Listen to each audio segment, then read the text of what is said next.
Bonjour à tous, bonjour à toutes, vous êtes sur la chaîne Cap 7e art et il est temps pour moi de vous parler du Astérix sur Netflix de notre cher Alain Chabat. Et oui, ça y est, la série d'animation réalisée par notre cher Alain Chabat est enfin en ce moment même sur Netflix depuis quelques jours et vous auriez tort de vous en priver tant le résultat est excellent à tous les niveaux. Mais on savait que Alain Chabat était le secret de la potion magique du Terzo et Goscinny depuis des années. On en a conscience que cet homme est baigné de cet univers, est empreint d'eux et on a une chance infinie que Alain Chabat soit là pour rectifier le tir de tout ce qui a été fait jusque-là. Alors j'ai envie de parler notamment des live-action, parce que si on oublie Mission Cléopâtre, ensuite on a eu une flopée de films, d'ailleurs tous, sans exception, tous les films live-action Astérix qui ensuite sont arrivés ont fait réellement n'importe quoi avec l'univers de Goscinny et l'ont petit à petit détruit. Donc j'en ai ras-le-bol. Il n'y a que Astier qui a réussi à faire quelque chose avec le domaine des dieux et avec également le secret de la potion magique qui est une histoire qu'il a écrit. Mais Alexandre Astier aime Astérix et il y amène son bagage qui est Camelot, son humour à lui. Donc à partir de là, ok, dans le domaine des dieux, il soupoupe tout cela par moment. Ça marche très bien, il fait un truc fidèle. Louis Clichy qui est à l'animation, qui crée les personnages, il fait un boulot monstre. Les voix, il y a un vrai travail qui est fait là-dessus. Donc le résultat est cohérent. Et quand on a le secret de la potion magique, c'est toujours très beau, mais j'y vois beaucoup plus l'âme de Camelot qui a été visité Astérix qu'un univers Astérix. C'est ce qu'on pourrait également dire de ce qu'était Mission Cléopâtre quand Alain Chabat a fait Mission Cléopâtre. Astérix et Obélix Mission Cléopâtre sorti quand j'étais au collège, donc en début des années 2000, eh bien j'ai envie de vous dire que ce film-là, je crois que c'était 2002, je ne veux pas dire de bêtises, mais ce film-ci, il a bercé mon enfance, mais comme tous les films Astérix ont bercé mon enfance, Astérix chez les Vikings, Astérix le Gaulois, Astérix le coup du menhir chez les Indiens, enfin voilà, j'aime tous les Astérix, et je dois dire que c'est presque mon film d'animation préféré, ou mon personnage d'animation préféré, au-delà de Walt Disney. J'aime profondément Astérix, je me sens très chauvin avec Astérix, j'ai une affection particulière pour son univers. Et voilà, je ne sais pas comment vous dire à quel point j'aime ces personnages. Donc on ne touche pas à Astérix, on ne lui fait pas de mal. Mais quand je parlais d'Astier qui a amené de son l'âme Camelot dans la deuxième aventure qu'il a fait en animation, Alain Chabat a fait de même avec Mission Cléopâtre. Ce nul a amené son univers de Canal+ pour l'intégrer dans Astérix et Obélix Mission Cléopâtre. Et il l'a amené fortement, avec beaucoup de références, avec beaucoup de codes.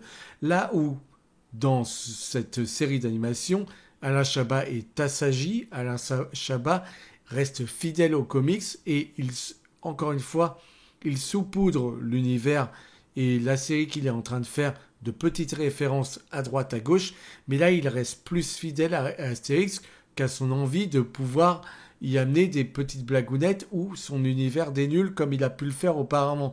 C'est totalement autre chose, mais c'est tellement bien fait qu'on s'en régale. Alors, on a des références à Dora l'exploratrice, à Pulp Fiction, on a aussi des références aux As de la jungle, on a une référence à Shrek, à Disneyland, c'est un régal à tous les niveaux.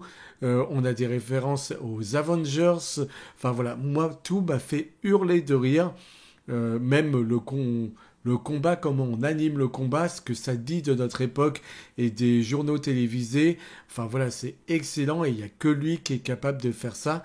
Mais depuis des années, il dit qu'il rêve d'Astérix, il dit qu'il rêve d'une aventure Spirou et Fantasio. Imaginez ce que ce serait Spirou et Fantasio par la main d'un maître tel que lui. Mais je vous laisse voir le potentiel et il le dit, il le dit que ce serait un bordel à faire parce qu'il y a énormément de choses dans cet univers qu'est Spirou et Fantasio, beaucoup plus que ne l'est Astérix où il y a que des Gaulois. Dans Spirou et Fantasio il y a des Bzorg, il y a des voitures volantes, enfin voilà, il y a beaucoup plus de choses qui sont what the fuck. Ici on reste quand même cohérent avec un univers que Uderzo et Goscinny ont très bien raconté. Et on voit qu'il est fidèle aux cases, il le dit, il aime depuis toujours les BD, il les relit de temps à autre, mais il attend réellement, il se met de l'impatience à lui-même, il attend quelques années à chaque fois pour les redécouvrir et pour reprendre du plaisir, pour redécouvrir toutes les cases. Et on voit qu'il en est très fidèle, il nous fait savoir que l'animation, dans l'animation, tout est possible, donc on peut s'amuser de l'action. Et l'action, il montre ici de l'espace. C'est peut-être ce qui manquait au Alexandre Astier, peut-être.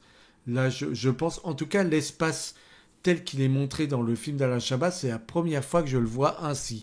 On nous montre un énorme terrain de jeu d'action pour Astérix et Obélix et pour tous ces Gaulois. C'est extrêmement excitant de voir comment on est capable de nous amener ces scènes d'action et de jouer avec l'espace et de nous donner quelque chose de différent qu'on n'est pas habitué à voir.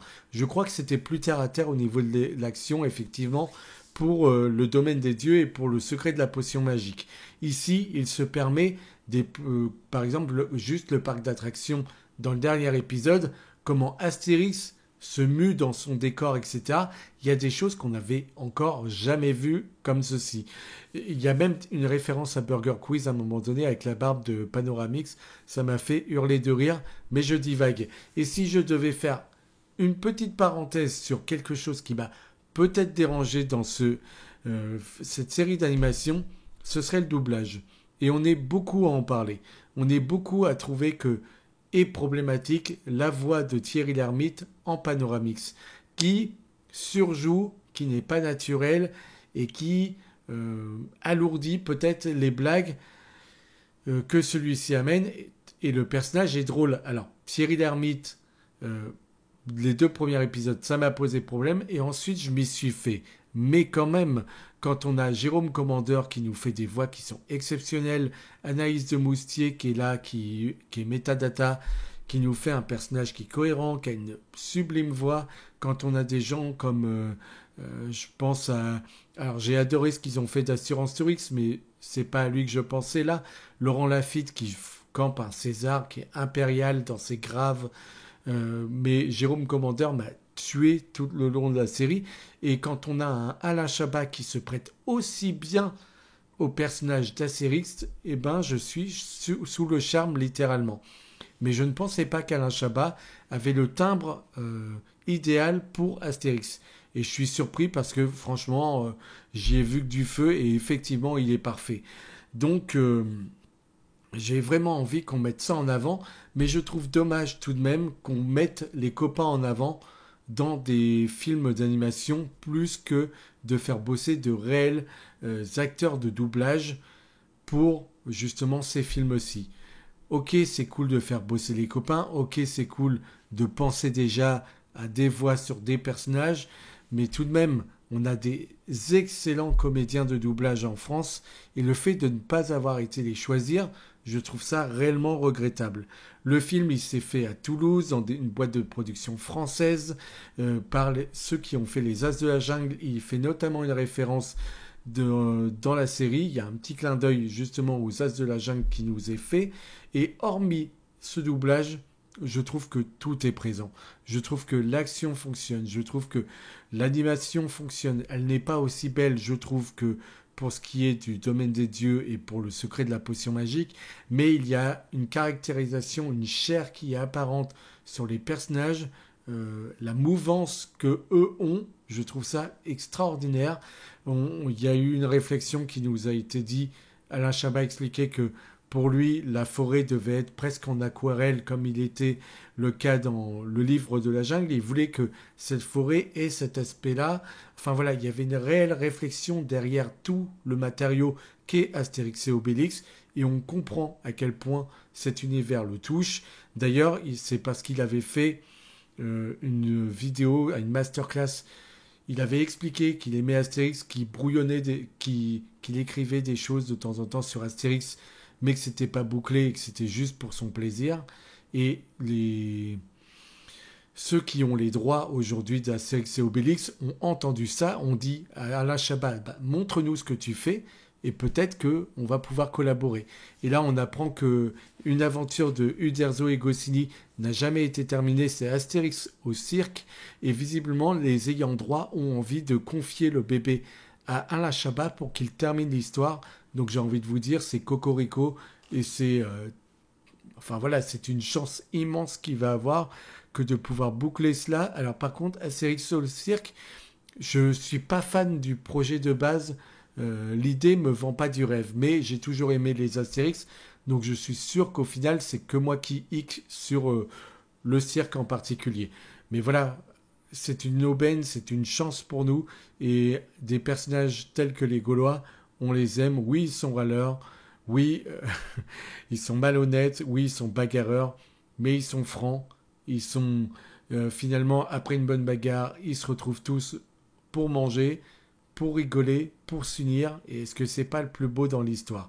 Alain Chabat fait des miracles. Et honnêtement, qu'est-ce qu'on aime ce type? Alain Chabat, tu as tout notre respect. Merci beaucoup.